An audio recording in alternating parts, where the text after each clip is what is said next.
नमस्कार।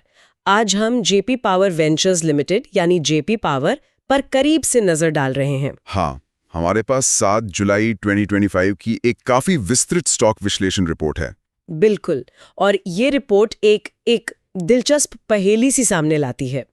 देखिए, पिछले 5 सालों में स्टॉक ने करीब 978% का जबरदस्त रिटर्न दिया है। हाँ, कमाल का रिटर्न है। लेकिन जो हालिया वित्तीय आंकड़े हैं वो लगभग 20% की गिरावट दिखा रहे हैं। सही। तो ये विरोधाभास है। तो चलिए इसी रिपोर्ट के जरिए थोड़ा समझने की कोशिश करते हैं कि जेपी पावर के साथ असल में चल क्या रहा है। ठीक है। स्टॉक की मौजूदा कीमत रिपोर्ट के हिसाब से 22.65 रुपए है और रिपोर्ट वाले दिन इसमें 19.5% का उछाल भी देखा गया था। हाँ, काफी बड़ा उछाल। रिपोर्ट की शुरुआत होती है डीवीएम स्कोर से, ड्यूरेबिलिटी, वैल्यूएशन और मोमेंटम। ये स्कोर क्या कहानी बता रहे हैं? हाँ, देखिए, ये डीवीएम स्कोर्स जो है ये एक तरह का स्नैपशॉट देते हैं कंपनी का। स्नैपशॉट, हाँ। ड्यूरेबिलिटी स्कोर है 55। ये दिखाता है औसत वित्तीय मजबूती, मतलब न बहुत मजबूत न ही कमजोर, ठीक ठाक। ठीक है, औसत। फिर वैल्यूएशन स्कोर 48 है, तो स्टॉक का मूल्यांकन मिड रेंज में हुआ। Mid range, okay. और मोमेंटम स्कोर 61। ये तकनीकी तौर पर आप कह सकते हैं मॉडरेटली बुलिश है, मध्यम तेजी। तो हाँ, पहली नजर में तो तस्वीर थोड़ी मिली जुली सी लगती है। रिपोर्ट में एक ट्रेंडलाइन चेकलिस्ट स्कोर का भी जिक्र है। 56.5% पर पास होता है ये। हाँ। इसमें कुछ अच्छी बातें हैं, जैसे आपने कहा औसत मजबूती, कर्ज कम है, डेट टू इक्विटी रेशियो 0.4 और पॉजिटिव नेट कैश फ्लो भी है। हाँ, कर्ज कम होना यानी डेट टू इक्विटी रेशियो 0.4, ये अच्छी बात है। ये क्यों अच्छा मानते हैं इसे? मतलब यह है कि कंपनी अपनी संपत्ति फाइनेंस करने के लिए बाहरी कर्ज पर ज्यादा निर्भर नहीं है। अच्छा। इससे वित्तीय जोखिम कम होता है, खासकर जब ब्याज दरें बढ़ रही हों या कंपनी कभी मुश्किल दौर से गुजरे। सही बात है। लेकिन जैसा आपने कहा, चेकलिस्ट में कुछ चिंताएं भी हैं। हाँ। जैसे लगातार मुनाफा या बिक्री में बढ़ोतरी वो नहीं दिख रही, और इक्विटी पर रिटर्न आरओई वो भी कमजोर है। और हालिया वित्तीय आंकड़े भी तो इसी तरफ इशारा कर रहे हैं ना? बिल्कुल। सालाना राजस्व वृद्धि देखिए, -20.2%।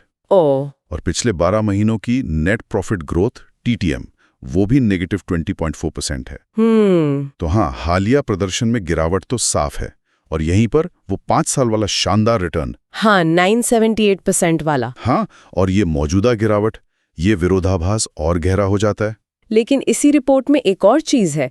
नेट कैश फ्लो में 3224.8% की भारी सालाना बढ़ोतरी दिखती है। हाँ, ये आंकड़ा भी है। जबकि ऑपरेटिंग कैश फ्लो गिरा है। ये कैसे हो सकता है, मतलब इतना बड़ा अंतर? देखिए, ये एक अहम नुक्ता है।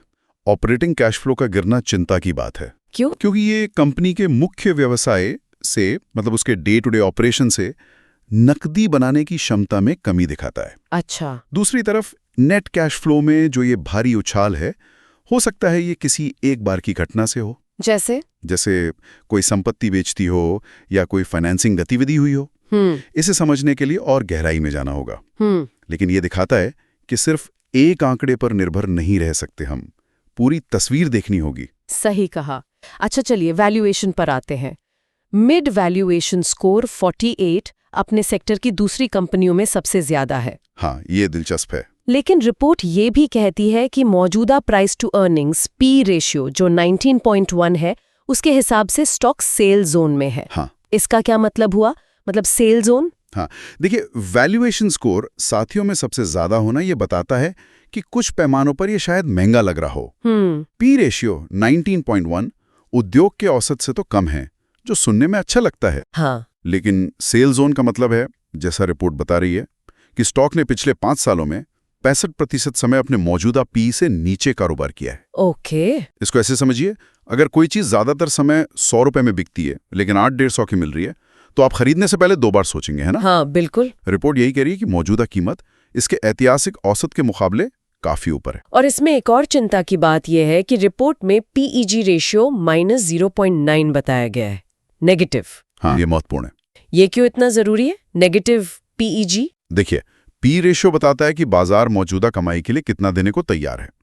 पीईजी रेशियो इसे भविष्य की अनुमानित कमाई वृद्धि से जोड़ता है। ठीक है। नेगेटिव पीईजी का मतलब है कि बाजार भविष्य में कमाई में गिरावट की उम्मीद कर रहा है, बढ़ोतरी की नहीं। ओहो। तो पी का सेल जोन में होना और साथ में नेगेटिव पीईजी मिलना, ये संकेत देता है कि जो ऊंची कीमत अभी है वो शायद भविष्य की उम्मीदों के हिसाब से सही नहीं है, जोखिम बढ़ जाता है। लेकिन फिर मोमेंटम स्कोर भी तो है 61, वो भी अपने साथियों में सबसे ज्यादा है। हाँ, वो भी है। तकनीकी संकेतक मजबूत लग रहे हैं। कैसे? स्टॉक सभी 8 प्रमुख सिंपल मूविंग एवरेज SMA और सभी 8 एक्सपोनेंशियल मूविंग एवरेज EMA से ऊपर ट्रेड कर रहा है। अच्छा, ये शॉर्ट टर्म और लॉन्ग टर्म दोनों में तेजी का संकेत माना जाता है। लेकिन कोई चेतावनी यहाँ भी? हाँ, यहाँ भी एक लेकिन है। RSI यानी रिलेटिव स्ट्रेंथ इंडेक्स 44.2 पर है और MFI मनी फ्लो इंडेक्स 90 पर है। तो ये दोनों ही ओवरबॉट यानी अत्यधिक खरीदारी वाले क्षेत्र में हैं। ओवरबॉट मतलब ये एक स्टॉक में बहुत तेजी आ चुकी है, जरूरत से ज्यादा खरीदारी हो चुकी है और अब निकट भविष्य में इसमें कुछ गिरावट या करेक्शन आ सकता है। तो तेजी है पर जोखिम भी है। बिल्कुल। और आखिर में शेयर होल्डिंग पैटर्न, उसके बारे में रिपोर्ट क्या कहती है? शेयर होल्डिंग में देखें तो पब्लिक यानी आम निवेशकों की हिस्सेदारी सबसे ज्यादा है, 52.2%। अच्छा। प्रमोटर्स की हिस्सेदारी 24.0% पर स्थिर है, लेकिन उनकी होल्डिंग का एक बहुत बड़ा हिस्सा करीब 79.2% गिरवी रखा हुआ है, प्लेज्ड है। ओह, 79.2%। ये तो बहुत ज्यादा है। हाँ, ये एक जोखिम है, क्योंकि अगर प्रमोटर्स को कभी कोई वित्तीय संकट आता है, हाँ, तो कर्ज देने वाले इन शेयरों को बाजार में बेच सकते हैं, जिससे शेयर की कीमत पर भारी दबाव आ सकता है। सही, ये एक बड़ा रिस्क फैक्टर है। बिल्कुल।